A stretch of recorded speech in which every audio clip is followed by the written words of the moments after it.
How we doing, church? Good to see you guys. I missed you last week. I missed you, so it's good. It's good to be back. Let me tell you what happened to me over the. It just happened like last night, so I'm gonna go ahead and share it with you guys. All right. I don't know if it was the last time I preached here, which would be like 2 weeks ago, or was the week before that. But I mentioned in just passing. All right, I mentioned just in passing something about Swiss rolls. Remember that? Unbeknownst to me, in our congregation, there is someone who works for Little Debbie. Dude brought me a whole grocery bag of Swiss rolls last night. That's love, people. That's love. If you want to know what love looks like, that's it. So today, I'm going to mention Rolls Royces and Porsches, okay? Just in case there's anybody in the audience that feels real froggy, all right? But glad to have you with us. We're going to be on something today, and we're starting a series called Above and Beyond. And let me tell you a little bit about it. I'm going to tell you how we kind of came about, or how this series kind of came about. I'm going to let you peek behind the curtain and see how the sausage gets made a little bit, so to speak. But let me see how I'm going to start this. I'm a people watcher kind of person, okay? Does that make sense? As a pastor, you know, it's one of the traits that I think most of us have. Now, not the people kind of watcher that's creepy, like in the middle of the night, peeping in people's window. All right, I'm not talking about that kind of people watcher. I'm not talking about a peeping Tom. I'm talking about like if there were still malls when I retire, I'm going to be like that old dude that sits on the bench, you know, and just watches people walk by all the time. Because it's fascinating to me to see people, how they react and their characteristics kind of come out when they're thrown in certain situations in life, and when there's also stuff going on in their lives too. And so one of the things that happens to people, okay, one of the things that has a tendency to happen with people is that when and they don't know I'm watching them, but when I'm kind of watching them and taking it in, is that I notice certain characteristics about people, or I notice something that's going on with people. And let me tell you what's happened with me in the last 20, don't say that, okay, in the last years of ministry that Lisa and I have been doing, okay, which is 20 plus years. I've noticed a certain characteristic that if I see this one characteristic in people, then I see this other one that goes with it. And it's fascinating to me because 900 out of 99 out of 1,000 people, when you see this one characteristic, and the characteristic that I'm talking about is gratitude. When you see gratitude, some people will call it thankfulness, but when you see gratitude, the other characteristic I always see is generosity.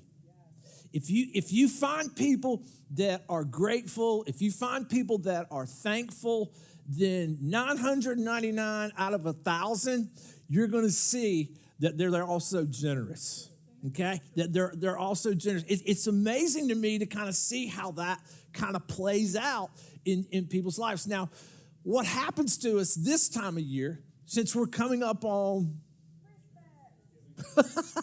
We're coming up on Thanksgiving first, okay? I know Walmart says it's Christmas, okay? But it's really, there's Thanksgiving before we get to Christmas, okay?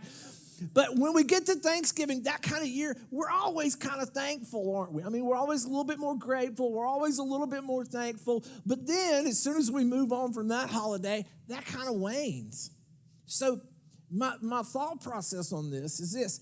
How do you become more thankful? I mean, beyond just a week out of the year, or a day out of the year, or maybe 10 days out of the year, how do you start to promote an attitude of thankfulness, or what I call an attitude of gratitude, that goes beyond just a season, that goes beyond just a holiday? Because one of the things when we start to talk about this, I can sit here and I can say this: well, you just need to be more thankful, you bunch of ingrates. Right, but that's like telling people this. It's like telling people when they're worrying, it's like coming up to them and going this: hey, just don't worry. Or like when you're trying to go to sleep, just go to sleep.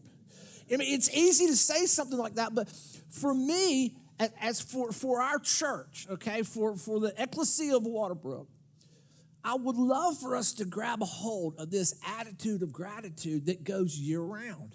So the process for me becomes this. How do you teach on this subject? Well, the best way for me, I'm going to flip the script today.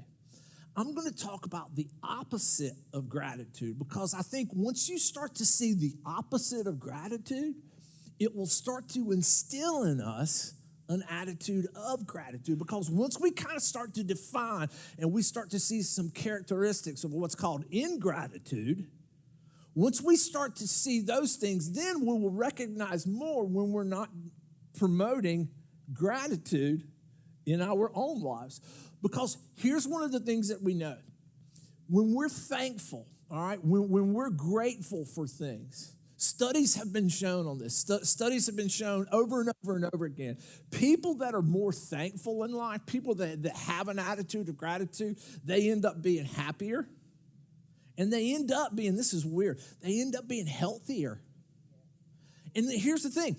They have the exact same problems as you do. They have the exact same problems as I do, but they end up, they're more thankful through the process. Now, when we take our own experiences, all right, and take your own experiences, for example, when you do a good job at work, or when you've done a project at school, or when you do something around the house, right, and you get somebody that comes up to you and say, hey, that was a great job. I really do appreciate you doing such good work on that. Or they send you like a thank you note in the mail, or they step it up and they put like a gift card in there to like Starbucks or something like that, or Southern Brew, or they really step it up and they throw an Andrew Jackson in there, or one of his monetary brothers like Brother Grant.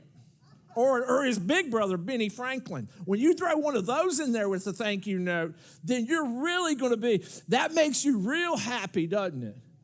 In the same vein, check this out. When you do a job, or when you do a project or something around the house, and your spouse, or your mom and dad, or your grandparents, or your boss, or your teacher, they don't say thank you, then what that does is this. It creates a glitch in the relationship, doesn't it? It creates almost a gap in the relationship. Because here's what we know about ingratitude. And here's one of the characteristics of ingratitude. We're going to define ingratitude just for a minute, and then we're going to look at an example of it in Scripture. Here's a couple of characteristics of ingratitude that we know about. Ingratitude communicates, I don't recognize you. Now, here's the thing, and there's always the thing, isn't there? When we start to talk about ingratitude, how it doesn't recognize you, what it says is this: I don't recognize your effort.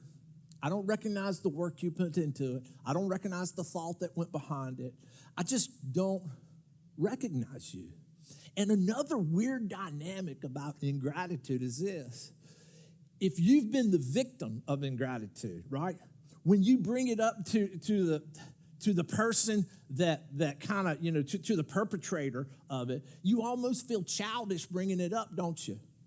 It's like you're being petty, and you're sitting there thinking, hey, I loaned you $300, brother-in-law, or I gave up a whole weekend to help you move. And by the way, while we're saying this right here, I love every one of y'all, but don't ask me to help you to move.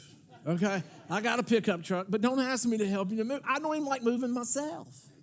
Okay, but when you do something like that and they don't say thank you, and then you bring it up, their first response is this: oh, no, I'm thankful, I'm very thankful. But what we hear is this: oh, okay, little baby, okay, you need to be stroked, you need to be recognized, because it seems childish almost to bring it up in that moment. But we've all had this happen to us, haven't we? Have you ever done a job for somebody, or you've done a project in school, or you did somebody a favor, and you got the exact opposite of thank you? You got corrected, right? You put in all of your effort, and so instead of giving you a thank you, what they gave you was correction. They came along and said, well, you could have done this like this, or you didn't really do that well. Well, just give me the broom. I'll do it myself. And you're just sitting there thinking, well, what the heck? Because Ingratitude communicates to us, whether it's done on purpose or 9 times out of 10, it's done like this. It's done because it's just an oversight. Sometimes people, they're just not thinking about it. They get busy. They just don't think about saying thank you. It's not intentional, but it still communicates this, doesn't it? I don't recognize you. The other thing about ingratitude, and this is kind of a weird dynamic too, ingratitude hurts because it isn't impartial. You did something for somebody and you're expecting to thank you. You kind of threw the ball toward them, and instead of catching it and throwing it back, they just let it drop to the ground. They just kind of let it drop to the ground. And so one of the things that ingratitude communicates to us is this: not only that I don't recognize you, but it's not impartial, because when you're the victim of it, that's all you can think about, isn't it? That, as a matter of fact, that takes precedent in the relationship, because that's all you can think about it. But the other person who didn't give the gratitude, they're just totally oblivious to it sometimes. And so the very thing that you're looking for, they just don't even recognize it. And so it's not impartial. Now, I'm going to be a little bit transparent with you. When I was younger, and still to this day, I struggle with people that aren't grateful. When I was younger, I was kind of one of these one and done. Like, if you didn't give me, if you didn't give me an attaboy, or if you didn't give me a thank you, I was just done with you. I was just like, forget it. And think about it from this point of view, because when we start to talk about how it's impartial in our lives, that's one of the things that resonates with us, isn't it? And here's a neat dynamic that happens in every single one of us. If you've ever been the victim, if you've ever did a job and nobody said thank you to them, the first thing you do is this: you pull back from them, don't you? Because we all say this: you burn me once, shame on you. You burn me twice, shame on me. So if you don't get that idea of gratitude from somebody, we automatically pull back from them. We're not quite as generous as we should be, because it's so much easier, isn't it? It's so much easier to give to people that are grateful. Now, here's another weird dynamic of ingratitude that starts to come to the surface.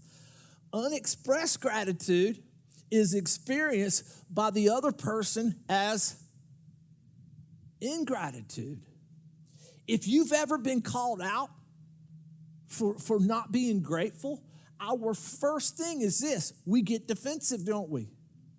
When somebody says, hey, you didn't say thank you, you didn't give me an attaboy, you didn't pat me on the back, our first thing is to say this: well, I'm very grateful, though. Whoa. You don't know. I mean, hang on a minute. I'm very grateful. You just don't know how I feel. And that's the whole point, isn't it? They don't know how you feel. Why? Because your gratitude wasn't expressed. A dynamic of ingratitude or gratitude is this: gratitude and ingratitude are defining your relationships. Even if the ingratitude isn't on purpose, if you just get to be forgetful, it defines our relationships with people, doesn't it? And here's a weird kind of dynamic that I have found out. If you're ungrateful to some people outside of family, they just won't tell you. They'll just write you off. You'll just never hear from them again. And when you call them up to move, they'll be like, hey, bro, I think I'm going to sit this one out. Peace. And there's probably some people that are not listening today or that are not here today because I didn't express gratitude to them, and I didn't do it on purpose, but that's the whole point. Even though I'm thankful in my feelings, if my feelings don't get expressed to that person, the dynamic that happens is this: they think I'm ungrateful. Why? Because my gratitude was never expressed. It was never kind of poured out. It was never given to it. Now, this is a conversation I have with parents all the time. I talk to parents and I go, you love your kids, don't you? In your heart, you love your kids. And most of them say, yeah. Some of y'all go get that joke when you get out down the parking lot. You'll be, oh, okay. Yeah. But they say yes. Now, I say this. Then you have to show them that on your calendar. You see, on your calendar is where it counts. When you show up to ball games, when you show up to school events, when you show up to do this, and when you show up to do that, you can have the feeling of love in your heart all day long, but if it's never expressed, then it's never connected. It's the same way with gratitude, isn't it? It's the exact same way with gratitude. You can have all the gratitude in your heart, all the feelings for your spouse, for your wife, or for your husband, or for your children, or for your mom, or for your dad, or for your grandparents. But if it's never expressed, then it comes across to them as ingratitude, you being ungrateful. And that's such a weird dynamic. Now, here's another dynamic we're going to look at real quick, and then we're going to get into the scripture, okay?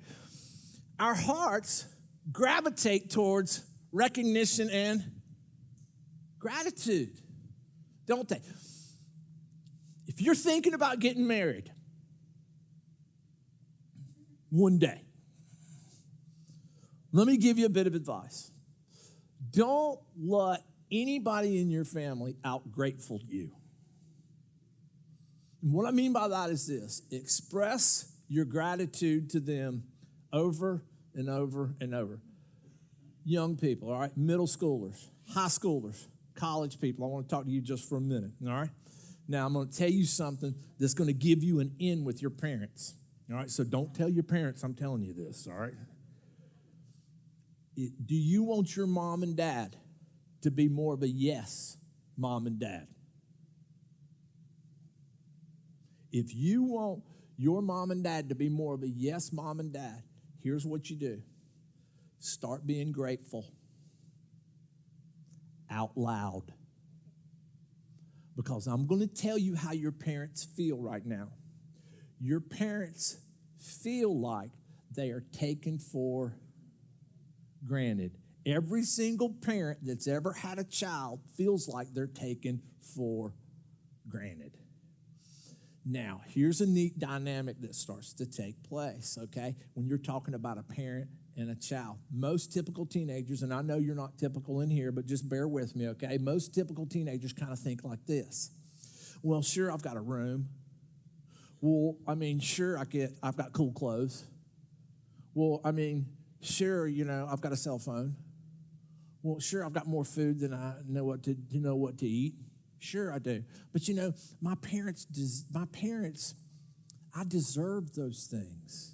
My parents owe me that, right? My parents kind of owe me that. So here's what you start doing, all right? And this is this will get them every single time. You start telling them thank you out loud. It will blow their minds. When you start saying thank you to them out loud, I'll give you an example of this. My daughter, she does an awesome job of this, and I can talk about her because she's not here. She does an awesome job of this. I'll give you an example. This week we went to, where I was taking her to school, and she said, Dad, do you mind if we go by Starbucks? And I said, nah, I don't mind if we go by Starbucks. So we went by Starbucks. Well, when she came out, she had brought me a coffee. Now, she bought it with my money, so, I mean, wasn't that big of a deal, you know what I'm saying? I mean, but here's what she said next. She goes, Dad, I just want to tell you something. Thank you so much for taking me by here and giving me this drink this morning. I appreciate it so much. Now, let me ask you a question. The next time she wants to go by Starbucks, do you think I'm going to take her? Yeah. Do you know why? Because she was grateful for it. Listen, teenagers, middle schoolers, if you start telling your parents you're grateful for stuff, then I'm going to tell you what's going to happen. The next time you ask to stay out 30 minutes late, they probably going to say yeah. Now, they may not, but they very well may too. But here's what it does for them. It recognizes them, and it tells them thank you. And you know what? They deserve it. And the second thing is this. You can manipulate them. No, I'm just kidding. You can't. Just seeing if you're listening, okay? It melts their hearts. It melts their hearts when you say, Dad, I'm so grateful for this. Thank you for doing this. Mom, thank you for taking time out of your busy schedule to give me a ride over to my friend's house. Thank you for this. I appreciate it so much. It goes a long, long way. Parents, am I right? It does. Now, there's an interesting story that takes place in the Gospel of Luke. And Luke records this account of Jesus one day. Jesus is traveling to Jerusalem with his disciples. It's one of his 3 journeys into Jerusalem that's recorded in the Gospels. And Luke records it. And we're going to pick up the story. If you're following with us, we're going to pick up the story in the 17th chapter of Luke. It's going to be in the middle of the chapter, okay? It's going to be in the 11th verse. But here's how Luke introduces it to us. And every time I read this account, I got to tell you something. Every time I read this account, the gratitude bar seems to go higher for me. And I end up feeling a little bit like I ought to be more thankful to the people around me and also to God. So let's read this account and let's see how Jesus handles this, because this is the exact topic that we're talking about this morning. Now, on his way, his being Jesus, on his way, Jesus went to Jerusalem. Jesus traveled along the border between Samaria in Galilee. So let me show you a little bit about where they're at, okay? This is a map. The red right here is what is Luke's account. So they've left Capernaum, which is Jesus' headquarters, up around the Sea of Galilee. They're traveling south down through here, and they get to the place called Bethshean. And Bethshean is in the middle of nowhere. It is called no man's land. It is a desolate place during the first century. And there should be nobody living out there, but we're going to find out here in just a minute that there are a group of people that are living out here, and we're going to find out exactly why they're living out in this place called no man's land. And as that's Jesus, was going into a village, 10 men who had leprosy met him, and they stood at a distance. So Jesus is traveling to Jerusalem with his disciples. He's in the middle of nowhere, and he encounters these 10 lepers. And the reason he encounters these 10 lepers is this. If you had leprosy in the first century, you were an outcast, okay? You had a deadly, contagious disease, and there were no doctors at that particular time, so nobody really had anything, nobody really wanted anything to do with you on any level whatsoever. Leprosy, because of its nature, okay, meant this. There would be parts of your body, mainly your extremities, that you would lose feeling in. So if you hit yourself on your leg, or if you hit yourself on your arm or your hand and you got a cut and it got infected, you couldn't feel it. And so gangrene would set in and you would lose that limb or you would lose that part of your extremity. And so it was a very deadly disease. So a lot of times lepers were outcast, and they were dead, but they were still alive.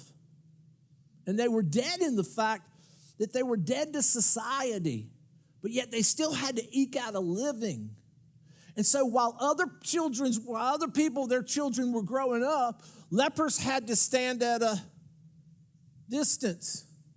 When everybody else gathered to go worship at the temple, or everybody else went to gather at synagogues, they had to stand away at a distance. They had to watch life flow through everybody else, but not through themselves, and they had to do it at a distance. Now, we're getting ready to find out here in just a minute. This particular leper colony, what would happen is you would get these little villages that would emerge that were just made up of lepers, because you couldn't go into a city. And if you did go near any kind of population whatsoever, according to Old Testament law, you had to yell, unclean, unclean, unclean, so that everybody could get away from you and everybody could give you a wide girth. So there's this little community of lepers that have developed in the middle of nowhere. And Jesus, as him and his disciples are passing through, they encounter these 10 lepers, and they cry out to Jesus, as we're going to see here in a minute. Now, another neat observation that has absolutely nothing to do with the sermon, I'm going to point it out anyway. is this. We're going to find out these lepers, they're consisted of Samaritans and Jews. Now, if you know anything about the first century in Judaism, Jews hated Samaritans, didn't they? But yet we find these two cohabitating, coexisting. It just goes to show us this. When pain and suffering are present, a lot of other stuff go out the window, doesn't it? When pain and suffering, all right, is your common denominator, you don't care that much about religion or politics anymore, do you? And that's exactly what we're starting to see here with these lepers. And here's how the encounter goes. Here's how Luke kind of maps it out for us. He says, and they called out in a loud voice from a distance, Jesus, Master, have pity on us. Interesting little nugget right here. The word master in the Greek right there, it's only used 6 times in the New Testament. 5 times it's used by the disciples. This is the only time in all of the New Testament when Jesus is called master, and he's not called master by his disciples. What it tells us is this. Desperate times call for desperate measures. And these old boys right here, they knew one thing. Outside of Jesus, they weren't going to get healed. Outside of Jesus, they had no hope whatsoever. Does that sound familiar? It should for some of us. It should for some of us. I know when I was a drug addict, living on the streets, I had tried to get clean, but I couldn't. I begged God to kill me, begged him to. And then one day, he answered that prayer. The old man died, and the new man was born. But it was only because of Jesus. Amen. So there are some of you in here, you know exactly what these lepers feel like, don't you? Because Jesus was your only hope too. He was your only hope too. And so they cried out to the one who was their only hope, Master, have pity on us. And let's see how Jesus does with this. When he being Jesus, saw them, he said, go. Now, this was a word they had heard from a lot of people, wasn't it? They had heard the word go, like go, get out of here, go, get on down through there, go, I don't want to see you no more. In the words of the great Tom Petty, don't come around here no more. So they had heard the word go plenty of times, but Jesus puts a new twist on it. He says this, go what? Show yourselves to the priest. Now, what's interesting in first century is this. They didn't have doctors. There's no such thing as doctors. So if you caught leprosy, you would have to go to the priest, and it was the priest that would examine you, and the priest would say, you now have leprosy, you're exiled from the community, don't come back around into the town anymore, don't go to the synagogue, have nothing to do with your wife, have nothing to do with your children or your family or any of your extended family, you are now in exile. You're basically alive, but you're dead. Now, if you were miraculously healed or if you somehow got over the leprosy, which didn't happen a lot in the first century, then you would have to present yourself to the priest. And the priest, again, would examine you and say, okay, now you can go back and live in your communities. Now you can go back and exist with your families. Now you can enter into your places of worship again. So when Jesus says, this is a real interesting dynamic. Jesus says, go show yourselves to the priest. Now, just for a minute, when you start to talk about the essence of faith, this is the kind of faith that Jesus is looking for. The faith that says this, that's willing to move with God, even though your circumstances haven't changed a bit. That's the kind of faith that Jesus is looking for. That you're willing to move on the promises of God, you're willing to move on the prompting of Jesus, even though your situation hasn't changed one iota. Listen, when you get saved, this is what happens to a lot of people. When you get saved, you're walking by faith, but your situation hasn't changed at all, has it? It hasn't changed one single bit. This is the kind of faith that Jesus is looking for. So here's what happens to these lepers. He says, I want you to go, and I want you to show yourselves to the priest. And the lepers are going, show them what? Show them what? We're getting ready to find out.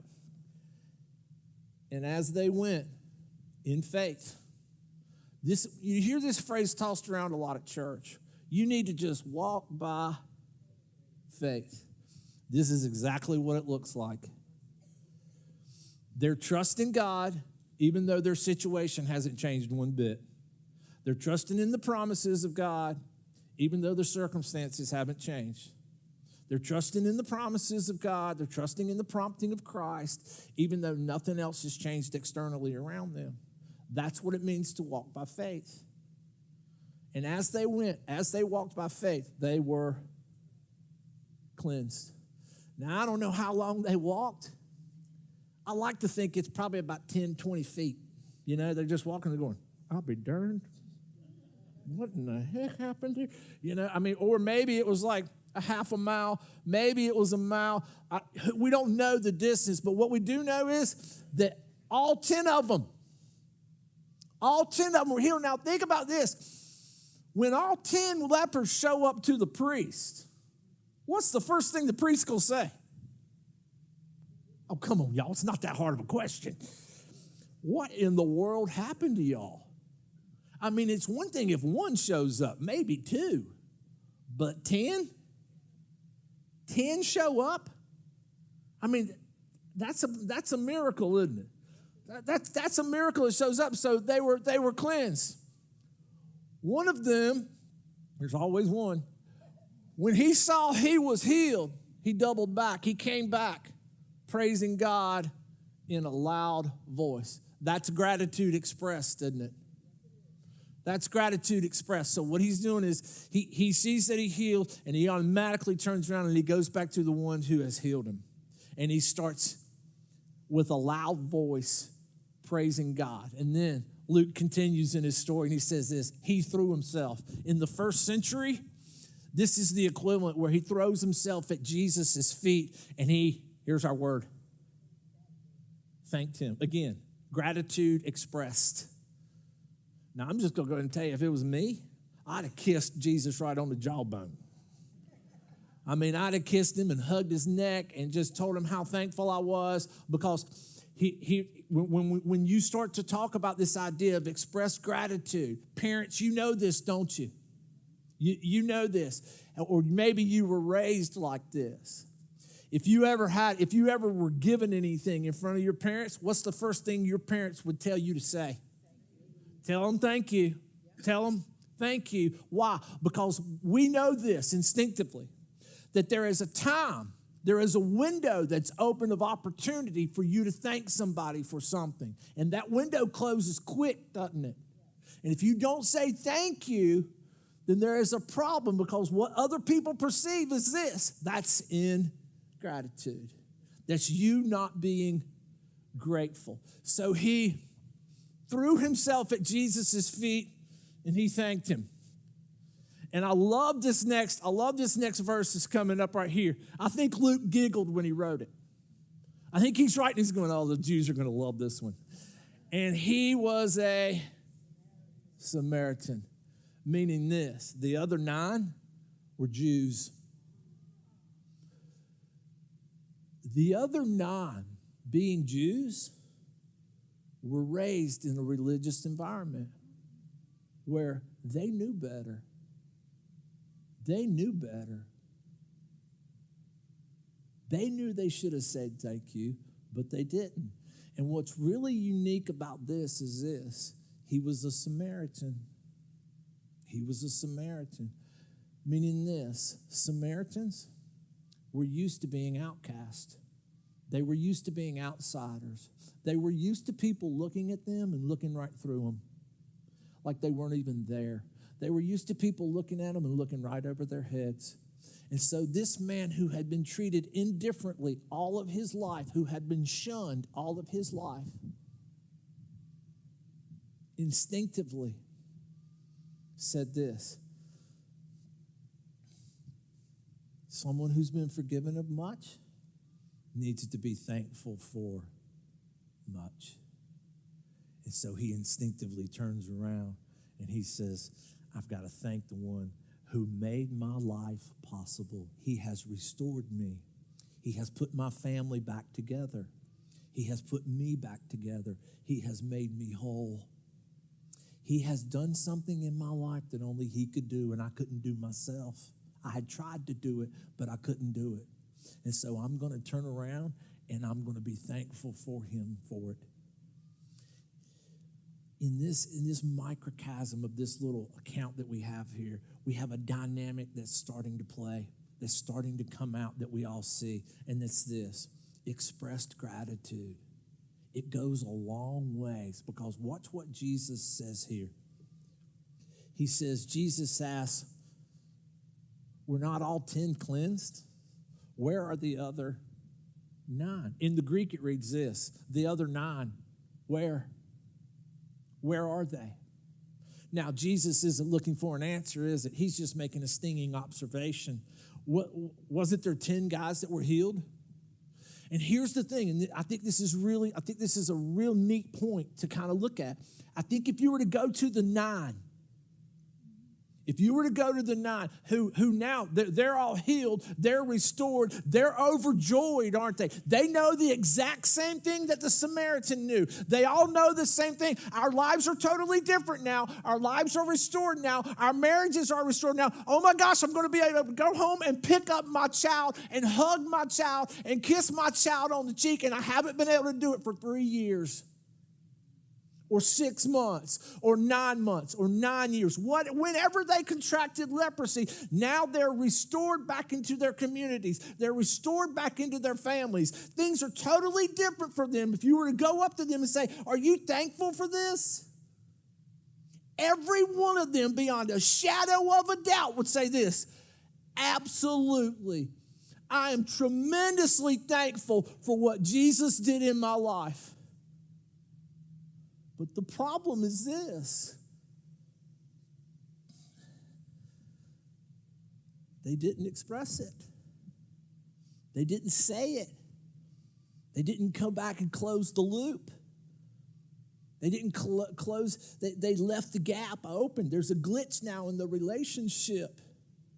Why? Because gratitude wasn't expressed. And Jesus makes this next observation too. He says, has no one returned to give praise to God except this foreigner? Again, it doesn't need to be answered, does it? We know the answer, don't we? And then he says this: rise and go. But this time he means it differently, doesn't he? He says, your faith has made you well. Your faith in Jesus will always make you well.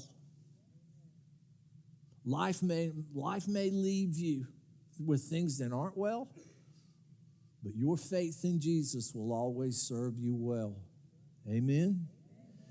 Now, let me leave you with 3 quick observations, and then I'll let you go. Okay, here's 3 quick observations about this. Unspoken gratitude communicates ingratitude. You may have a feeling of thankfulness, but your feelings won't register if it's not expressed. And here's what I hear sometimes. I hear spouses do this a lot.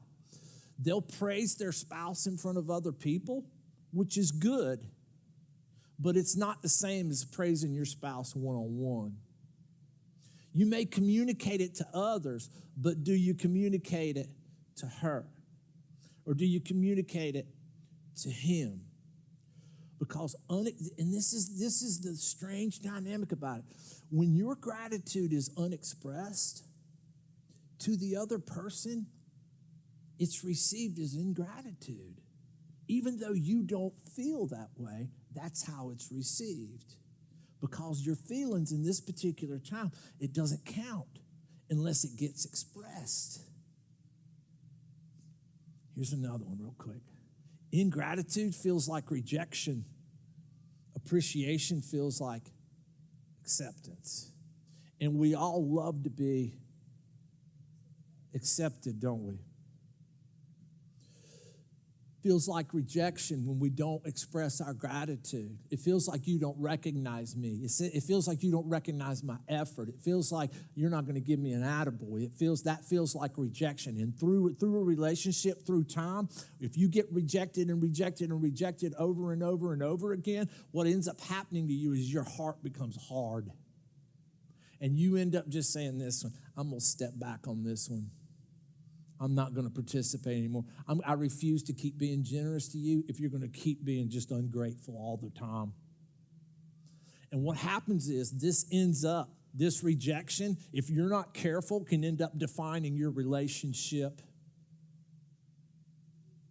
And this is a problem in marriages, and it's also a problem in the dynamic between fathers and sons and mothers and daughters. But when we start to say and appreciate people, and when we start to show gratitude, it makes them feel accepted. You do recognize me. You do see my efforts. You do see what goes on. And listen, if you're an employer, or if you're an employee, or if you're a leader, or if you're a manager, or if you have some place of leadership whatsoever in where you work, where you function, in the circles that you move in, you need to understand this. The more that you keep showing ingratitude, whether it's on purpose or whether it's an oversight, you're going to get met with rejection. And what happens is this. Some people say this. They say, well, they're my employees. They get a paycheck. Or she's my wife. She knows what she signed up for. Or he's my husband. He knows what he signed up for. My golly. Well, here's the thing. You may have their hands, but you'll never have their hearts. Because gratitude is the language of the heart. When you make people feel accepted and loved and valued, that registers with them. Why? Because we all want to be valued. We all want to be recognized. And it's not because you have an inflated ego, and it's not because you think you deserve it. It just makes you feel accepted. Now, one of the last things is this.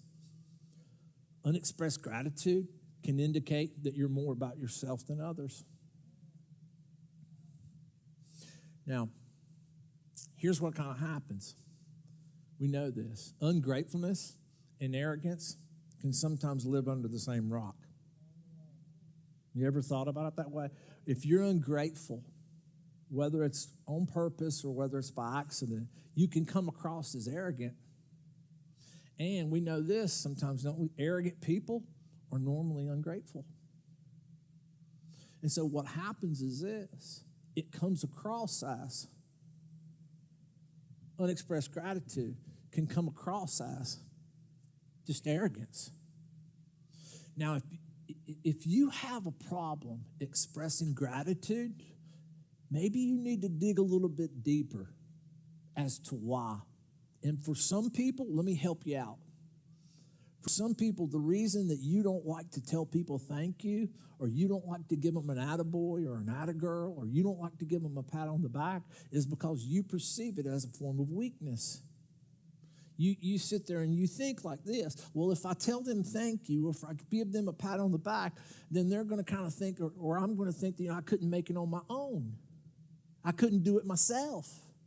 Newsflash, you couldn't. Right? You couldn't do it by yourself. None of us have been able to do it by ourselves. We've all needed help along the way, haven't we?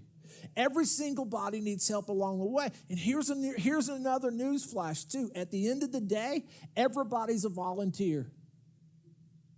Everybody. Parents are a volunteer. Grandparents are a volunteer. Your employers are a volunteer. Your employees are a volunteer. Everybody's a volunteer. And so they deserve to be told, thank you. They deserve to be appreciated for things when it comes to this, because unexpressed gratitude can indicate that you're more about yourself sometimes than others. Aren't we glad that Jesus was about others? Now, here's the last one. I'm going to give you a little bit of homework. Ask yourself this question. Who helped or helps you move forward? Who helped you in life get to where you're at? Academically, financially, athletically, with your career? Or who's helping you right now? Is it a mom or a dad? Is it a grandparent? Is it a boss? Is it a mentor? Who has come along and helped you in the journey that maybe when you get out of here, you need to get on your phone and shoot them a text that says, hey, I appreciate what you did. I ran across my 6th grade history teacher on Facebook the other day, Miss Kirkman. She is one of the reasons that I love history. And so I told her, I sent her a message and I said, Miss Kirkman, I just wanted to tell you something. Thank you so much for investing in me. I get to bore all of my church members every single week with history because of you. And she was like, I appreciate it because you were a terror. No, I'm just kidding. I was. But she didn't say that. She was like, Scott, thank you so much for saying that. It means the world to me to know that you appreciate that. It goes a long ways, doesn't it? It goes a long, long ways. Who do you need to hit up with a text? Who do you need to stop and say, honey, I just want to tell you thank you. I just want to tell you thank you. Or mom, dad, thanks for all that you do for me. Thanks for everything that you've given me. Thanks for helping me move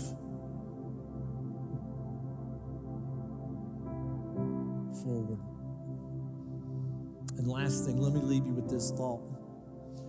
When it comes to the lepers, back to the story in Luke, every time we see Jesus encounter people, we're that people.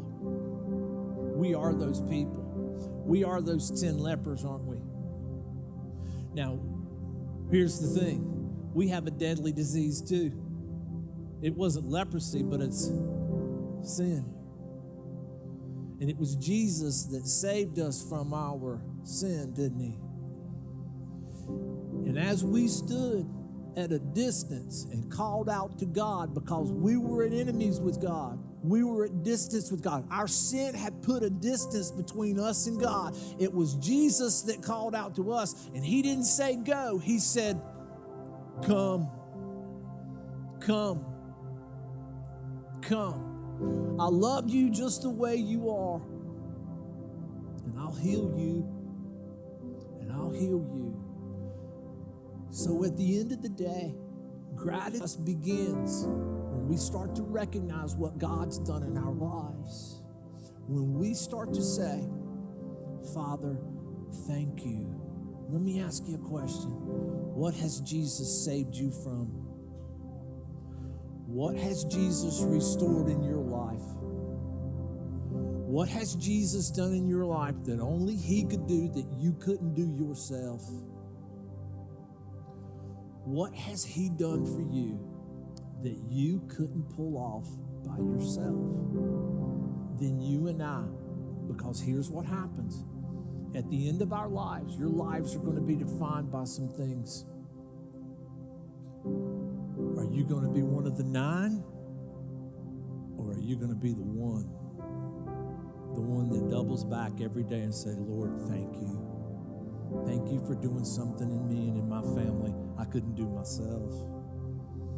Help me to be one that gives gratitude where it's rightly deserved. Join me as we go to the Lord in prayer. Father, we thank you for great graces and great mercies. Father, we are so thankful to you. You've done things in our lives that we couldn't do. You saved us from ourselves. You loved us when we didn't love ourselves. You healed us when we couldn't heal ourselves. You are a great God. We are so thankful. Father, may that gratitude that we have towards you and from you, may it pour out into the people that we love. Gratitude is the one thing, Father, that doesn't just help us. It helps the people around us. It helps make them better because you make us better. Father, I pray as we strive to live lives that bring you honor and glory, that you help us to be not just the hands and feet of Jesus, but the very mouthpiece of the gospel. We are so grateful for what it's done in our lives. May we show that gratitude to others, I pray, in the name of Jesus. Amen.